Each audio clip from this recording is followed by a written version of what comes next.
Hello guys, welcome to my channel, welcome to my another video. Guys, आज हम पढ़ने वाले हैं मार्केटिंग मैनेजमेंट का एक नया टॉपिक जिसका नाम है पोजीशनिंग। तो आज हम थोड़ा कॉन्सेप्ट को जानेंगे, पोजीशनिंग होता क्या है, पोजीशनिंग क्यों जरूरी है एज अ मार्केटर और as a marketing management subject के लिए। ठीक है, तो पढ़ते हैं। Positioning is a marketing approach which creates a distinct position for a brand और a product in minds of the customer. देखो, पोजीशनिंग होता है एग्जैक्टली इसका जो एक अप्रोच है जो कि आपको लाइक कस्टमर के माइंड से हम खेलते हैं एक टाइप का। ठीक है, आप कस्टमर के माइंड के साथ आप खेल रहे हो कि एक डिस्टिंक्ट पोजीशन, सपोज लाइक एक, अगर मैं एग्जांपल से आपको समझाऊं तो एक एडिडास एक ब्रांड है, तो उसकी क्या है, एक पोजीशन है किसके माइंड में, कस्टमर के माइंड में कि भाई ये बहुत अच्छा ब्रांड है। या नाइकी हो गया या फिर रिबॉक हो गया, इनके शूज एक अलग ही लेवल के होते हैं। या फिर इनकी जो आप इनकी कपड़ों की वैरायटी में चलो जाओ या शूज की तरफ चले जाओ, तो ये बहुत अच्छा एक पोजीशन करा हुआ है। एक कस्टमर के माइंड के पास, मतलब माइंड में एक पोजीशनिंग क्रिएट करी हुई है। It aims to provide a different और a new product to the customer in comparison to the.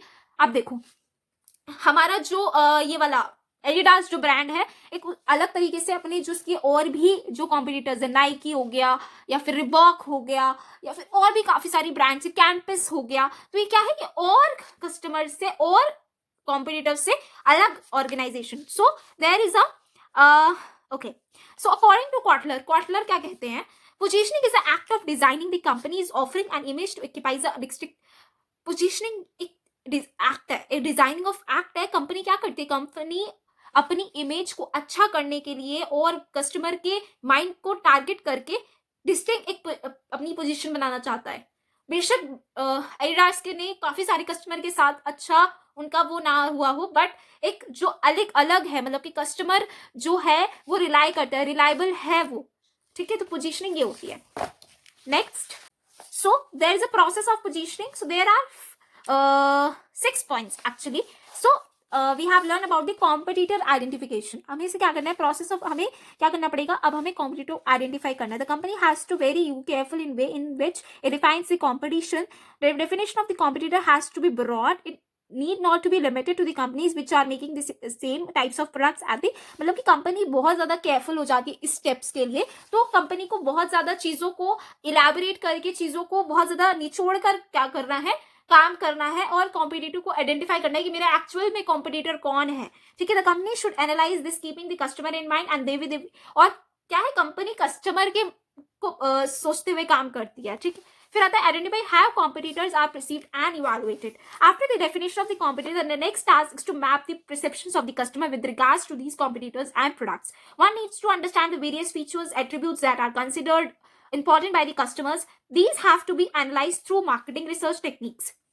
The customer indicates their preferences via focus groups and other survey product method, and this helps the customer to understand. Perception word आपने देखा, सी perception, हर customer का perception अलग है product के लिए, तो ये जानना बहुत जरूरी हो जाता है। ठीक है, फिर आता है determining the competitors position. Once the various attributes and their importance to the customer is understood, the next steps to the rate each competitor on these attributes. This helps to understand how each competitor is positioned in respect to the attribute. This also helps to understand the relative positioning of the competitor. अब आपको क्या करना है कि हमारे competitors किस position पे level करते हैं, ये भी हम जान सकते हैं, इस process से हमें पता चल जाता है। ठीक है, analyzing customer preferences, अब हमें customer की preferences को जानना है, क्या preferences सही है हमारे product के लिए, कौन से नहीं है। ये सब चीजों को हम preferences हम किस किस basis पे करते हैं, हम करते हैं segments on the based of age, okay, income, psychographics, educations, और भी काफी सारे आ जाते हैं इसमें, तो हम उसके अकॉर्डिंग हम करते हैं।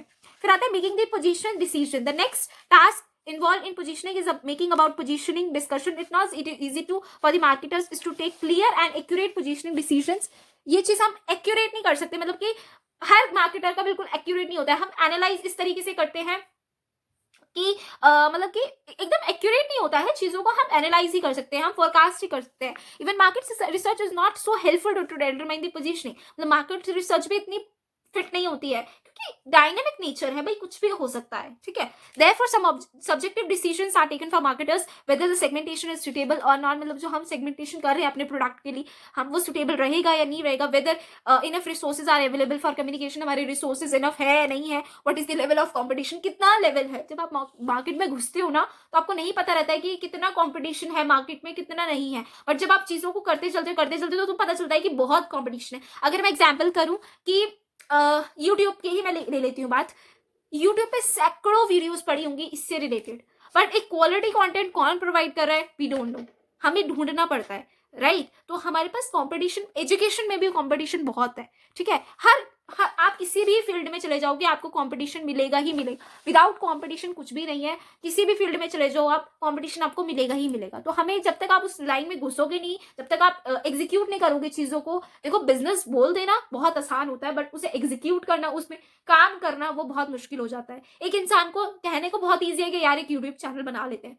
No it not an easy task. एक वीडियो बनाने के लिए सोचना पड़ता है, कंटेंट क्रिएट करना पड़ता है, आप नहीं कर सकते। आप रेगुलरली, अगर कोई इंसान इतना ही वेला है उसको, देखो अगर आप दो वीडियो बना रहे, क्वालिटी वीडियोस बना रहे हो तो उसमें आपको टाइम लग सकता है, बट अगर आप लोग 10-10 वीडियो बनाते हैं, राइट, बट उसका कोई पॉइंट नहीं है, क्यों? क्योंकि आप कहीं ना कहीं क्वालिटी पर आप काम नहीं कर रहे हो। अगर एक इंसान एक वीडियो बना रहा है बट वो इस तरीके से बना रहा है, उसमें व्यूज बहुत अच्छे आ रहे हैं, तो वो कहीं ना कहीं कॉम्पिटिशन को क्या कर रहा है, कम कर रहा है, राइट। तो कंपटीशन, जब आप कंपटीशन का लेवल हमें नहीं पता होता है, ठीक है, तो whether present positioning strategy is productive और नॉट, अब हमने जो पोजीशनिंग अपनी लगाई है या फिर हमने पोजीशनिंग करी है अपने ब्रांड की, वो कितनी प्रोडक्टिव है, कितनी अनप्रोडक्टिव है, वो तो हमें चीजों को करने के बाद ही पता चलेगा, राइट। अब आते हैं मॉनिटरिंग द पोजीशन, मतलब कि हमें मॉनिटर करना है।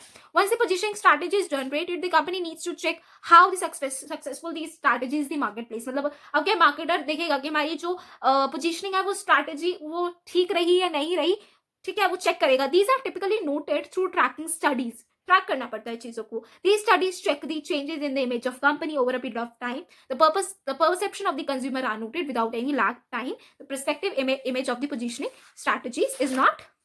देन मैं आपको कुछ इंपॉर्टेंस बता देती हूँ, मैं ऐसे ही इंपॉर्टेंस बता देती हूँ, आप स्क्रीनशॉट ले लेना, बहुत इजी है। Placing the product in customers mind, हमें कस्टमर की अपने प्रोडक्ट को प्लेस करना है। इन शॉर्ट ये है, आप इसको पढ़ लोगे तो ज्यादा इजी रहेगा। देन आता है connect product offering with the target market, ठीक है। फिर नेक्स्ट आता है product can not be everything to everyone, हर किसी के लिए प्रोडक्ट नहीं होता है, ठीक है। तो and creates a locus in the customer mind को लॉजिकली एकदम कस्टमर के माइंड को करना पड़ता है। Providing competitive advantage and better serving and covering the market has the topic has been done. Positioning के हमने प्रोसेस पढ़ा, पोजीशनिंग पढ़ा, and there is a importance. This is the enough the video and we can, मतलब इसके बाद आपको next video में आपको brand positioning पढ़ाऊंगी। Then we have covered so many things, okay. और आपको अगर ये इस बुक की आपको पीडीएफ चाहिए हो तो आप मुझे कमेंट में बता सकते हो, मैं आपको पीडीएफ प्रोवाइड कर दूंगी। एंड ये बुक बहुत ही सही है बीबीए के लेवल के लिए, क्योंकि इसमें आपको सब कुछ मिल जाता है। मतलब कि मैं थर्ड सेमेस्टर में मैंने जब अपनी ग्रेजुएशन करी थी तो मैंने इसी बुक से पढ़ा था, एंड ये दिस इज द एनफ, क्योंकि अगर आप इससे पढ़ के चले जाओगे, और ये आपको अगर एमबीए भी करनी है तो उसमें एमबीए में भी आपको बहुत हेल्पफुल रहेगी। और अगर आपको वीडियो चाहिए हो इसकी, वीडियो नहीं, पीडीएफ चाहिए हो तो आप मुझे बता देना, मैं आपको इसी बुक से ही पढ़ाती हूँ, और इसमें काफी अच्छे नोट्स मिल जाते हैं। So thank you so much for watching my video, and if you like you can subscribe my channel as well, and you can share my video to my friends, to your friends. Yeah, thank you.